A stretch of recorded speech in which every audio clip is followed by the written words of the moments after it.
Bonsoir ou rebonsoir, bienvenue dans votre 18-30. Recréer des espaces préservés où la nature ne va pas disparaître, mais au contraire croître et gagner du terrain.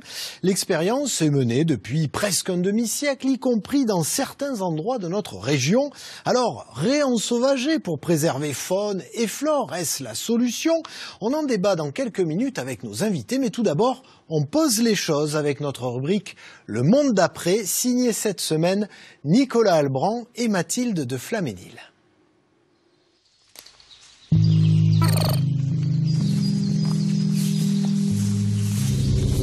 Bienvenue dans la réserve du Rancas. Nous sommes près du Larzac, dans une réserve de vie sauvage. Ici, depuis près de 40 ans, on protège la faune et la flore en limitant au maximum l'activité humaine. C'est l'un des rares sanctuaires naturels en France.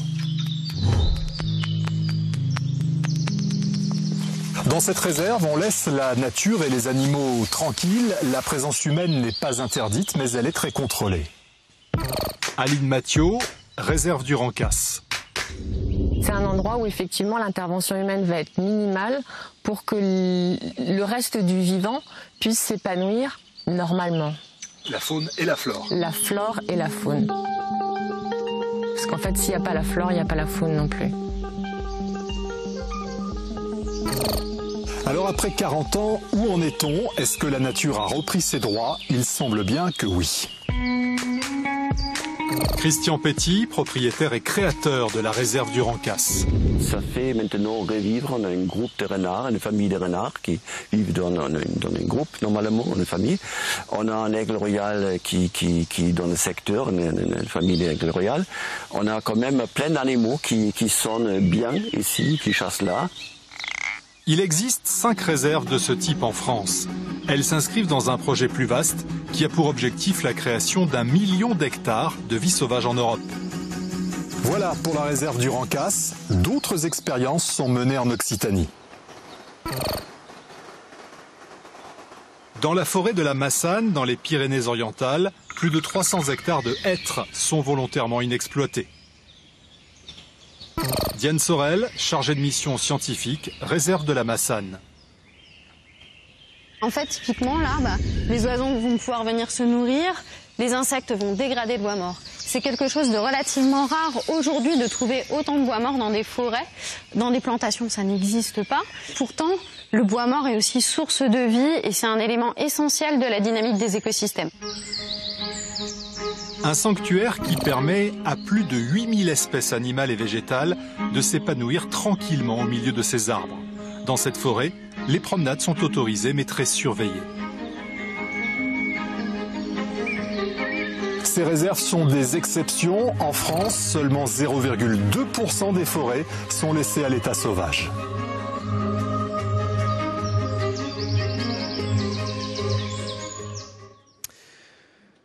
Camille Dumas, bonsoir. Bonsoir. Vous êtes professeur d'université à l'École nationale supérieure d'agronomie de Toulouse. Vous y travaillez entre autres pour le laboratoire d'INAFOR. Face à vous, Jean-Olivier, le directeur de France Nature Environnement Midi-Pyrénées. Bonsoir. Bonsoir à vous.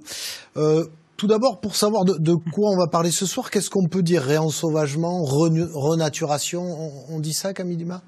Oui, on peut dire. Après, c'est vrai que d'un peu les différentes discussions qu'on a eues, c'est difficile de coller une définition précise, puisqu'il va y avoir des gradients. Donc, on peut avoir le hérisson, par exemple, on va dire un animal sauvage qu'on peut préserver. Mais voilà, dans le reportage, on voit aussi qu'on peut aller beaucoup plus loin avec ce côté de laisser vraiment la nature s'épanouir avec très peu d'intervention de l'homme. Et c'est vrai que c'est déjà très différent comme type de projet.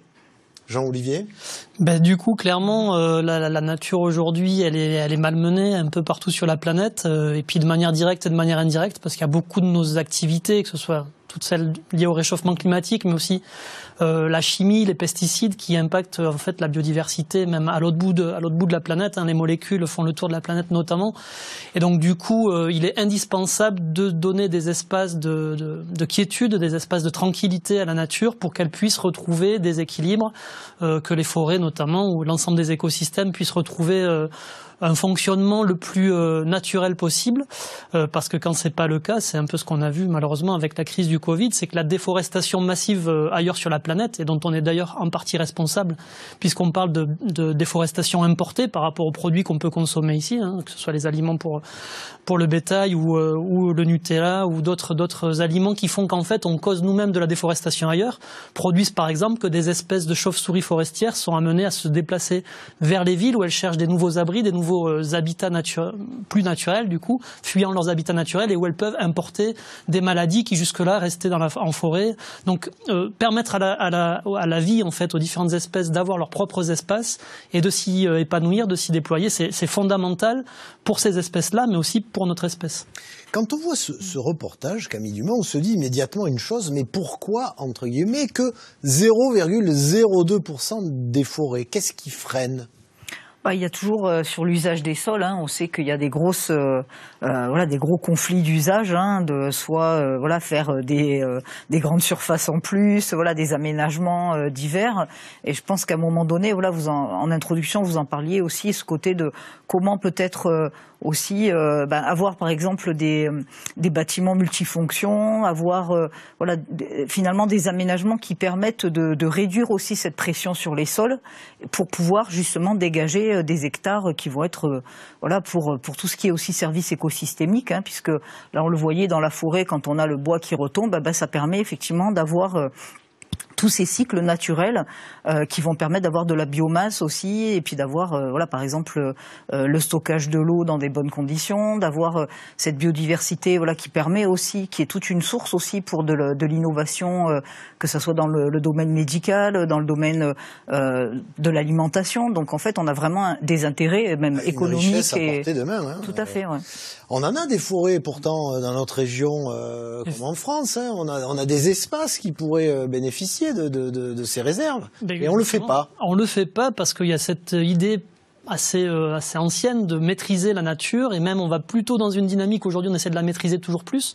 On le voit par exemple avec les parcs naturels régionaux qui deviennent de plus en plus des territoires sur lesquels on veut implanter des éoliennes, avoir telle ou telle activité complètement contrôlée, alors qu'effectivement il est indispensable de laisser retourner ces forêts, comme on l'a dit, vers des fonctionnements plus naturels. Et c'est des choix aujourd'hui clairement politiques. On a d'ailleurs, concernant les forêts dans notre région aujourd'hui, un projet assez inquiétant de méga-scierie du côté de la Lannemezan, dans les Hautes-Pyrénées, où justement, alors que le piémont pyrénéen recèle des très belles forêts de hêtres qui ont été pour certaines un petit peu laissées par les activités humaines depuis maintenant quelques décennies, là on a un projet de méga-scierie qui du coup se traduirait par des déforestations, des coupes à blanc très très problématiques, alors que justement notre région, parce qu'elle a aussi une responsabilité patrimoniale très importante avec une biodiversité très riche, parce qu'on est au carrefour de la région méditerranéenne, de la région atlantique, des Pyrénées, une partie continentale aussi au nord de la région, a une responsabilité forte pour laisser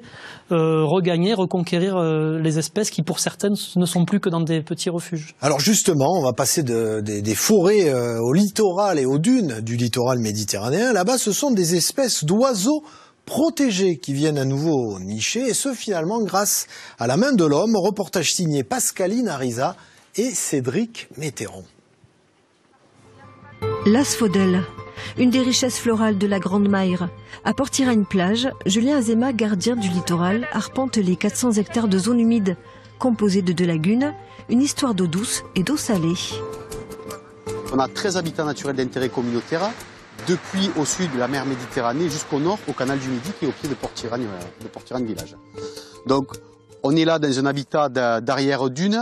On a un cordon dunaire qui est encore ici relativement bien préservé.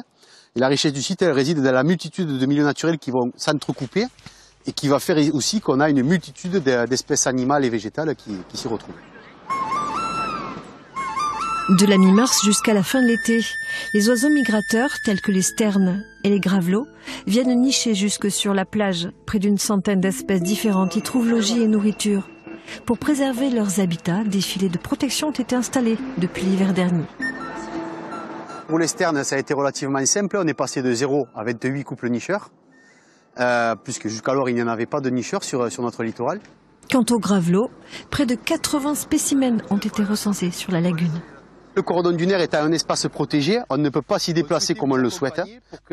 Et pour sensibiliser le public sur la présence des nichoirs dans les dunes, le gardien du littoral s'appuie sur les associations locales, comme avec les portiplagistes qui assurent le nettoyage des plages tout l'hiver. Monsieur Azema m'a tout expliqué, avec des beaux panneaux et tout, en m'expliquant, voilà, ça, c'est la laisse de mer, il ne faut pas y toucher. Les dunes, on n'y met pas les pieds parce que c'est protégé, et voilà. Et depuis, on respecte les désirs de la protection du littoral, on protège notre littoral et on nettoie notre plage. À Port-Tiragne, la protection du cordon lagunaire est l'affaire de tous. Concilier tourisme et environnement reste le défi permanent à Port-Tiragne où la fréquentation passe de 3200 habitants l'hiver jusqu'à 30 000 l'été. Alors la semaine dernière, quasiment à la même heure, on était sur le site de l'ancienne usine AZF et le cratère de l'explosion n'y est quasiment plus visible en tant que tel, parce que la végétation a repris ses droits. Mais est-ce si simple finalement de revégétaliser ? Après, voilà, les organismes vivants, il faut qu'il y ait quand même, pour les plantes, il faut qu'il y ait effectivement pas trop ni de polluants, il faut un sol aéré, enfin voilà, c'est comme nous, hein, enfin je veux dire, il faut de l'oxygène, de l'eau, etc. Donc sur tout ce qui est en fait réhabilitation des sols, il y a vraiment de l'ingénierie, mais c'est vrai que c'est un sujet passionnant parce que voilà, ça montre que même dans des cas extrêmes, voilà, on peut tout à fait finalement trouver des solutions collectivement et revitaliser ces sites. Donc c'est vrai que c'est plutôt encourageant. Alors le mieux c'est d'éviter évidemment les catastrophes, les pollutions, hein, voilà, la source. Mais on sait qu'on n'est pas démunis après, voilà, pour si pouvoir on laisse quand même faire entre guillemets la nature, normalement, voilà, on peut l'accompagner. Voilà, on peut tout à fait la favoriser. Ouais. Très résiliente et elle se réimplante. Et d'ailleurs, si on est là aujourd'hui sur la Terre, c'est que de premiers organismes vivants ont su sortir de l'eau, gagner les continents, créer l'atmosphère qu'on peut respirer aujourd'hui. C'est les mécanismes de la vie qui font qu'aujourd'hui la Terre est vivable, pour nous aussi. Et aujourd'hui, on est en 2021 et on l'a bien compris, si on veut préserver les endroits, il faut aussi contrôler l'activité humaine. Et ça, c'est pas simple. Hein. C'est pas simple du tout. Et d'ailleurs, on mène, nous, pas mal de combats. En particulier, je tiens à en parler ce soir de notre pétition et action pour la défense du grand tétras, cet oiseau des Pyrénées. On a aussi le lagopède alpin, qui sont des espèces issues des dernières périodes glaciaires et dont il reste quelques individus dans les Pyrénées, mais sur lesquels il y a des autorisations de chasse chaque année. Les préfets autorisent chaque année la chasse au grand tétras, sauf cette année, mais uniquement parce que l'espèce est tellement faible qu'ils ont estimé que si on tirait dessus, ça allait vraiment finir de la mettre en danger. Mais a priori, on demande à la ministre Barbara Pompili un moratoire plus permanent sur la chasse de cet oiseau.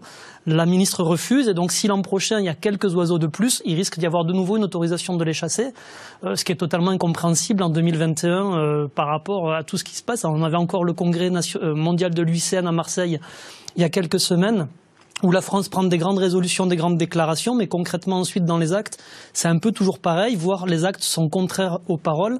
Or aujourd'hui, la biodiversité, c'est notre assurance vie à toutes et tous, et si on n'en prend pas soin très rapidement, on va avoir des retours de bâton. On l'a vu quand même en 20 secondes, Camille Dumas, finalement 40 ans après avoir expérimenté une réserve naturelle, on voit déjà que ça porte ses fruits, quoi. Oui, tout à fait, hein. Donc il y avait cet exemple, moi j'avais été frappée aussi à Tchernobyl, hein. Bon là, c'était en plus la radioactivité, mais finalement, le côté pas positif, mais je veux dire, voilà, de voir effectivement la réappropriation de l'espace. Bon, on l'a vu aussi très récemment, effectivement, avec le Covid. Merci à vous. Voilà. Merci à vous, en tout cas, de votre expertise. C'est finalement une note d'espoir qui nous est donnée ce soir avec ces réserves naturelles recréées, évidemment. Pour l'heure, il est 18h53 sur France 3 Occitanie. L'actualité régionale se poursuit. Nous poursuivons notre réflexion sur la capacité que nous avons à préserver faune et flore. On se retrouve ici dans notre réserve naturelle d'experts, quelque part sur notre canapé avec vous, Fabien Quétier. Bonsoir. Bonsoir. Vous êtes expert en restauration et conservation de la biodiversité. Vous travaillez notamment pour Biotop, qui se revendique le numéro 1, on en parlait, de l'ingénierie écologique. Elle perd du terrain, cette biodiversité, quoi qu'on en dise, quoi qu'on fasse, j'allais dire.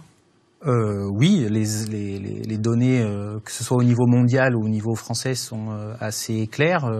Il y a une très bonne référence qui peut être consulté à ce propos, c'est l'IPBES, donc le panel intergouvernemental sur la biodiversité et les services écosystémiques, qui fait un bilan justement des connaissances par rapport aux tendances de la biodiversité et qui est on ne peut plus clair sur l'effondrement en cours. On vient de parler là de réserves naturelles. Vous prenez notamment, si vous me dites si je me trompe, une renaturalisation à grande échelle. Donc qu'est-ce que ça veut dire? Ça veut dire qu'il faut voir grand quand même. Oui, en fait, la question qu'on pose, c'est celle de l'efficacité finalement de vouloir maintenir à tout prix la nature telle qu'elle est aujourd'hui dans un endroit qui aura été identifié comme de grande valeur. C'est effectivement quelque chose qu'il faut faire, mais il y a aussi beaucoup de possibilités qui sont offertes par une approche qui met l'accent davantage sur des grands espaces disponibles, la possibilité en fait pour une plus grande diversité d'espèces de jouer davantage de rôles écologiques, de travailler sur la capacité de ces espèces à se déplacer sur des grandes distances, ce qui est très important dans un contexte de changement climatique. Et finalement de s'éloigner un petit peu du jardinage qui prédomine, y compris dans la conservation de la nature. Oui, faut pas viser entre guillemets le petit potager, mais peut-être le grand verger, voilà, pour donner une image. Et pourtant, il y a eu des lois sur la biodiversité. Cécile Fréchinos, bonsoir. Rafraîchissez-nous la mémoire. Oui, alors d'abord, il faut savoir que la notion de droit de l'environnement voit le jour pour la première fois il y a 45 ans avec la loi sur la protection de la nature. Elle est votée en 1976 sous le septennat de Valéry Giscard d'Estaing. C'est une véritable révolution puisque la protection de la nature est enfin reconnue comme d'intérêt général. Alors cette loi de 76, elle crée notamment le statut d'espèce protégée et celui d'espace protégé avec la création de réserves naturelles. Ensuite, il faut attendre plus de 40 ans pour voir naître une nouvelle loi environnementale. En 2016, la loi de reconquête de la biodiversité voit le jour. Elle est votée, donc, je voulais vous le dire, en 2016. Et parmi ses axes principaux, il y a le maintien de la même biodiversité avant et après un projet d'aménagement. L'idée aussi que toute atteinte à la biodiversité doit être réparée. Et enfin, la création de plans nationaux pour les espèces menacées. Oui, même si je précise qu'on n'a pas de panda et de koala pour l'instant dans les Pyrénées notamment. Alors, est-ce que Emmanuel Macron a lui aussi marqué sa présidence par une loi sur la protection de la nature, Cécile? Oui, alors en 2018, Nicolas Hulot, alors ministre de la Transition écologique, présente son plan biodiversité avec plusieurs ambitions. Le zéro déchet plastique dans les océans d'ici 2025, la lutte contre l'étalement urbain et la rémunération des agriculteurs pour les aider à mieux protéger la biodiversité. Moins de 2 mois après la présentation de ce plan, Nicolas Hulot démissionne. Avons-nous enrayé l'érosion de la biodiversité? La réponse est non, dit le ministre, pour justifier son départ du gouvernement. Merci Cécile. Malgré tout, depuis ces lois, est-ce que vous êtes, vous, par exemple, concrètement, plus sollicité par les acteurs publics ou privés pour réaménager quand même l'espace naturel? C'est indéniable. C'est-à-dire que l'évolution de la réglementation depuis, disons, le début des années 2000, mais notamment à partir de 2007, et puis là encore davantage à partir de 2016, il y a une attention beaucoup plus forte qui est accordée à la biodiversité dans les décisions d'aménagement, et ce à plusieurs niveaux, que ce soit pour un maître d'ouvrage d'un projet en France qui doit solliciter une autorisation, de la part des services instructeurs qui doivent instruire cette demande, mais aussi, et c'est une grosse partie de l'activité de Biotop, de plus en plus, c'est les investisseurs eux-mêmes qui prennent des engagements par rapport à leurs actionnaires et à d'autres parties prenantes de bien faire sur la biodiversité. Est-ce que, pour terminer, on est quand même sur une grosse année électorale, est-ce que, d'après vous, c'est quelque chose qui va figurer, qui doit figurer au programme des candidats? Parce qu'on sait que c'est à l'échelle du pays, voire du continent, qu'on traitera ça. Sans doute, oui. D'autant plus que les inquiétudes sur le changement climatique et sur la perte de biodiversité se rejoignent. C'est déjà, il y a une connexion qui est bien connue du point de vue scientifique, mais pour le public aussi, tout ça fait partie d'une même crise environnementale Et il n'y a aucun doute là-dessus, sans doute. Voilà, la restauration de la nature contribuera aussi à répondre au changement climatique. Merci à vous, Fabien Quétier, d'avoir été avec nous. Merci à l'ensemble de nos invités d'avoir parlé avec nous de ces réserves de vie sauvage. Demain, on se met toujours au vert, cette fois-ci dans les prés avec les agriculteurs. On s'intéresse à leur juste rémunération. Bonne soirée sur France 3.